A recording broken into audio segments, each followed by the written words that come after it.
connaissez mon parcours Je sais que vous êtes un homme politique, vous êtes le maire de Lyon. Ils ont payé le prix.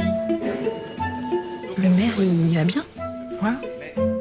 Je vais essayer de vous exposer ma situation. J'ai toujours eu des idées. J'avais 25, 40, 50 idées par jour. Non, oui. Et puis je me suis réveillé un matin, j'avais plus d'idées. J'arrive plus à penser. Comment vous vous appelez? Alice Eman. Bon, Alice Eman, il faut que vous me fassiez penser.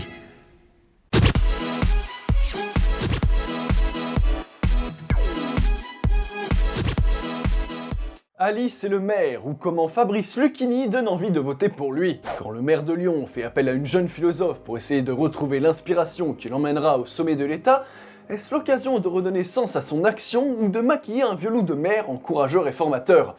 À quelques mois des élections municipales, Nicolas Pariser débarque avec son nouveau long-métrage projeté lors de la quinzaine des réalisateurs à Cannes en mai dernier. Le cinéma de la fiction politique est finalement assez rare en France. Si Pierre Scholler avec L'exercice de l'État et Bertrand Tavernier avec Quai d'Orsay ont redonné quelques lettres de noblesse au genre, on reste surpris par la frilosité du cinéma français à mettre en scène des hommes ou des femmes politiques sur le grand écran, alors qu'il y a là une magnifique matière à histoire et donc à fiction. Nicolas Pariser l'avait déjà montré dans ses précédents films, notamment le court-métrage La République, qui lui valut le prix Jean Vigo en 2010.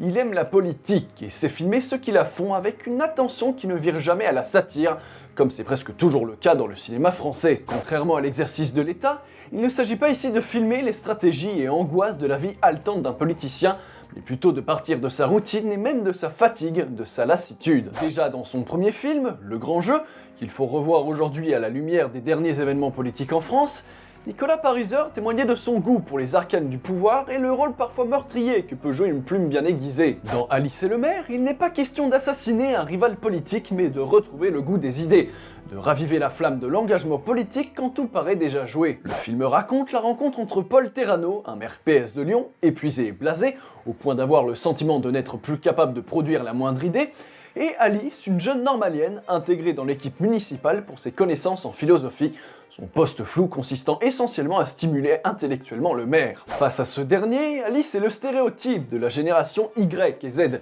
férue de nouvelles technologies mais désorientée, en dépit d'études brillantes. Son ambition est autant en berne que son désarroi est grand. La rencontre dans Alice et le maire fait réfléchir sur la conjonction des étoiles actuelles, où la Grande Dépression nous guette, tapie dans l'ombre, prête à se jeter sur nous. En dépit de ces personnages clairement dessinés, Nicolas Pariser a l'intelligence d'éviter soigneusement toute forme de caricature.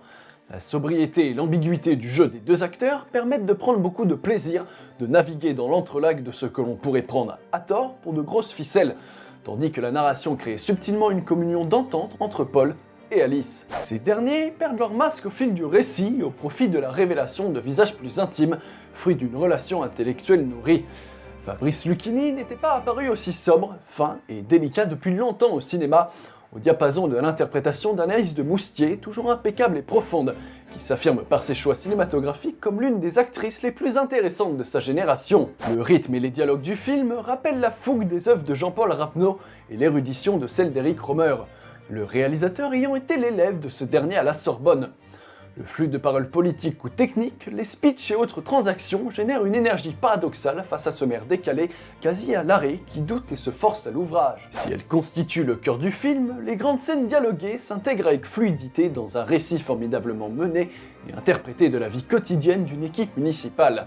Avec son balai de conseillers, ses incessantes allées et venues, ses réunions interminables et son obsession de la communication qui donne sa dynamique au film. De cette confrontation entre deux personnalités que tout oppose, à part une commune solitude, naît un dialogue singulier et riche sur la politique aujourd'hui et ce qu'elle devient quand elle se résigne à l'impuissance.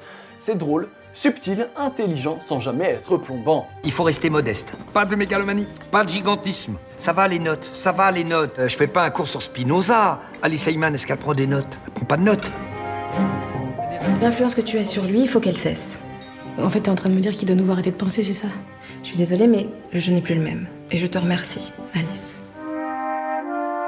Alice, on va écrire tous les deux le discours de ma vie.